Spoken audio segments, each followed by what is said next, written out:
go to Reference and go to Invertor, and we get this window. This tool, some of the features you won't find anywhere else on the internet or on your computer. Let's get stuck in. So first of all, this fretboard here, you can just plot notes on here. I'm doing blue notes, but if I right click I get a yellow note. Let's check that out. Yellow, yellow, yellow. Now that's a lot of clicking, so you can save time by left clicking here and just dragging right across, and that will give you a selection. So let's get rid of 2E's. There's 2E's there, and I'm going to do something where I store this shape in these button files. So what I do is I go to the small button and I click it, and it's there. I'm going to do a couple of other shapes, so let's go to Options, clear the neck. I'm going to do this arpeggio, kind of our garden variety sweep arpeggio. I'm going to store it in the second one, and the next one I'm going to actually choose a harmonic minor. There it is there, and I'll just drag across, grab this, yeah, get rid of those 2E's. Looks pretty good.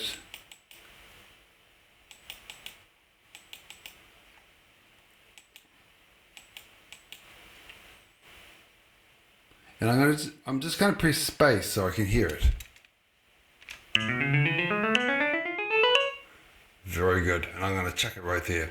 So let's go back to our arpeggios. So I'm going to click the second big button. There's our arpeggio. Now the real power of this tool is the ability to morph shapes that you put here to the scale or chord that you've chosen. So watch this. Now I'm going to be using hotkeys, and you sit there with your man bun and your Call of Duty, so you should be intimate with these hotkeys. So it goes up in immersion. Now look, it just changed shape, and this is actually a minor. So let's go back down, and I'm actually going to play those by pressing the space bar.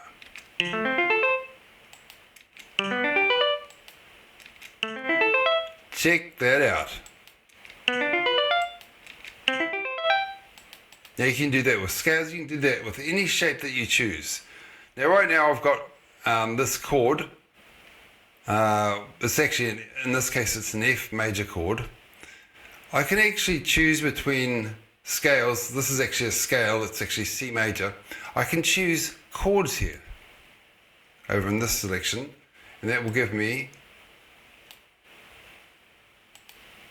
a chord. Oh, I've got 2 C's in there, let's get rid of that one. Nice.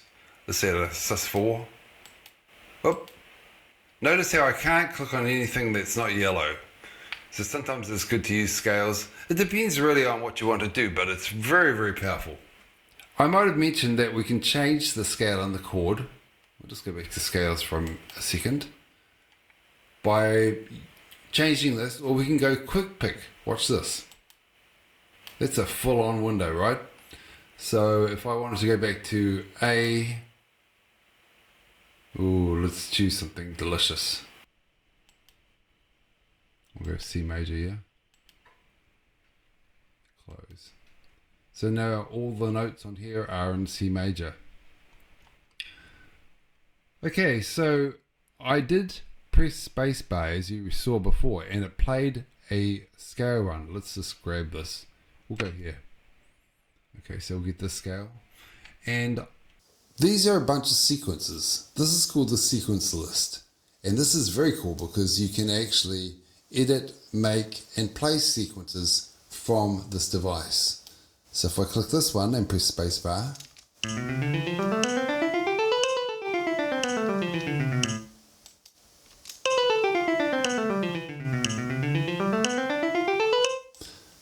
so we have a whole bunch of different sequences that we can choose from. Not bad, eh?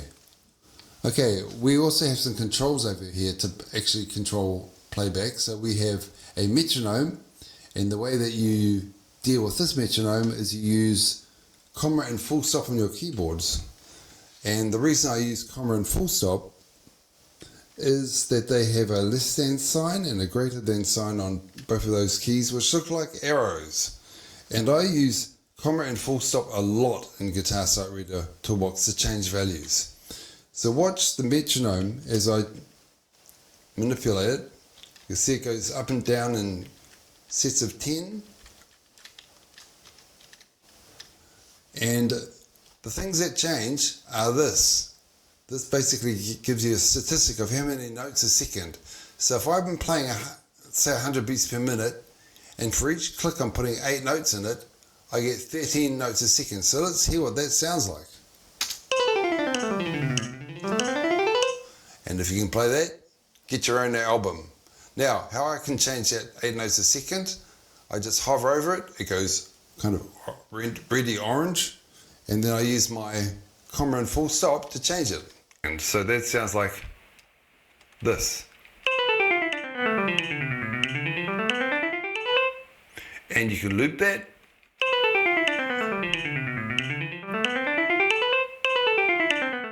Fantastic.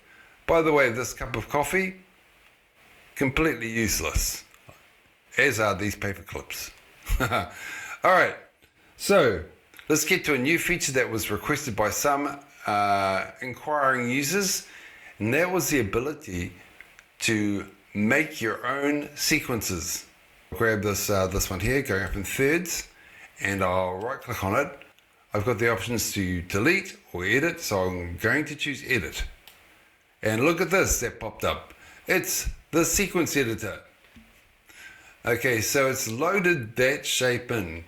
First of all, we see the graphic, which is 200 by 60, and you can make your own graphics and load them in. You've also got the name going up in thirds. You've got sequence data, which in this case is a 1, 3. Then I have a direction, ascending, and jump. Now when I audition this, so you have a couple of other things here. You've got jump. Now what does jump do? First of all, in this case it's going up steps of 1 and then it's playing the third. Does that make sense? So it's going 1 here, then there, then there, then there, then there, then there. Now the thing is, the jump actually means that it makes jumps of more than one consecutive rise. So watch this, I'll do it in 2s here. So in 3s. Yeah? Usually it's 1, but that's just how you know how it works. Now there's a bit of information here where you can read it and find out a little bit more about what I'm talking about. What we're going to do now is we're going to make our own sequence. And I'm going to use a sequence I got from a classical piece by a guy called Fritz Kreisler. And this sounds best in harmonic minor. So what I'm going to do is I'm going to go over here. I'm going to click the third big circle. Let's do that. First of all, we want to clear the fields. Clear the fields. And this is the default setting, so let's call it Fritz. Alright, so let's call this descending actually. Very good.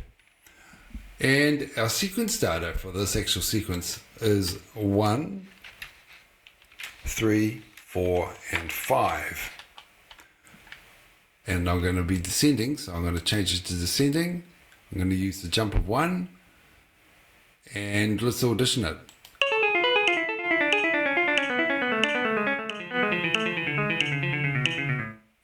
Now, it's a group of 4, so I'm actually going to just close this for a second. And I'm going to change this to 4 notes a click. Or, yeah, 4 notes a click.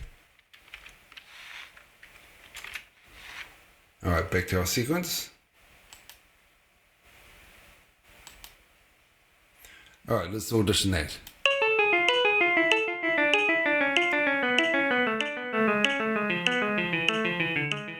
Good enough for me.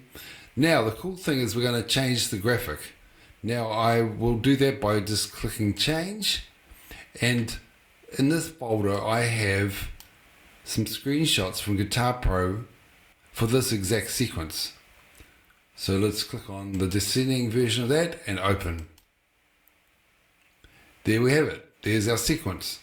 So I'm going to click the Add New button. Let's go down and we see at the bottom there's our new sequence. So of course I want to do ascending versions as well, because why not?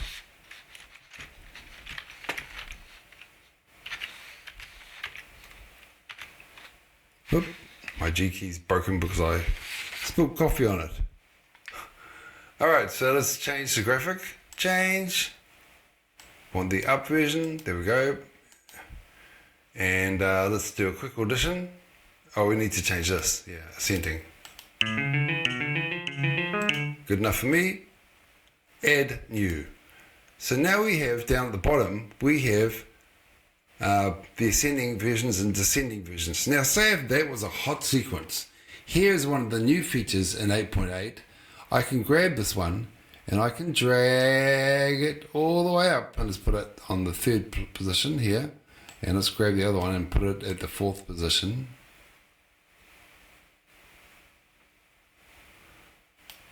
And there we have them. So we have this here.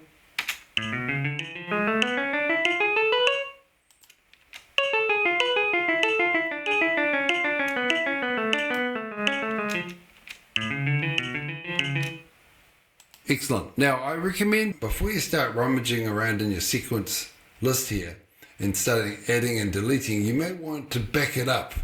So I recommend going to sequence database, back up the desktop, and then you can import that if you've mucked it up.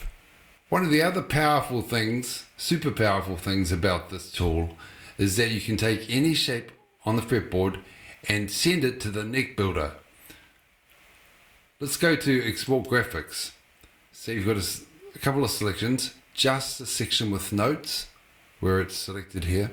Hold fretboard up to the highest note of your selected notes and all 24 frets. There's 24 frets on this neck. So let's just choose that initial selection and I'm going to go send to NeckBuilder. Now notice this, that shape. Now this cannot play. So this does not play, it's just a graphical representation. I use it to make all my posters, student handouts, instructional videos. Super powerful and super customizable.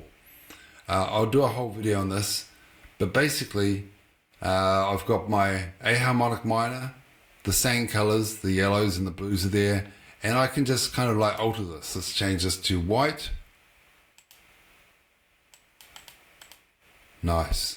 And then I can export it, of course, to either the clipboard or to a file as a JPEG. Let's close that.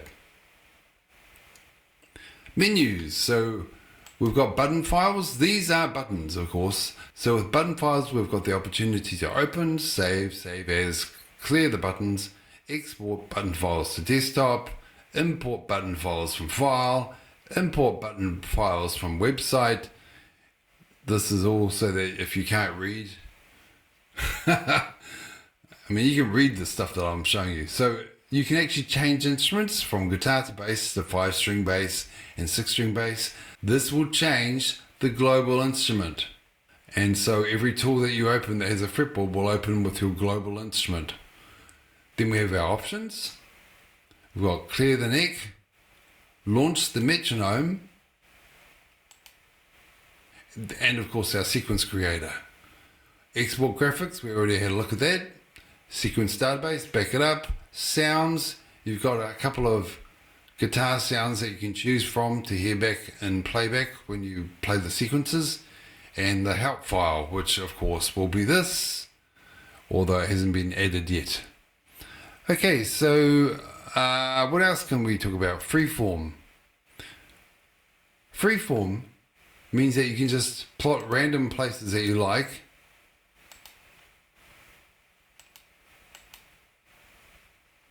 And you don't actually need to worry about the yellow notes. Those are notes that have already been selected. So if I took them all off, So this is good if you know the shape but you don't know anything about theory and you want to just sort of like plot it out and play it in a sequence. All right, that's it. So have a nice day. I used to do all of the stuff I used to do on pads and pieces of paper. And yeah, basically this saves the need for that. So by buying my software, you save forests. So Greta Thunberg would be proud. How dare you!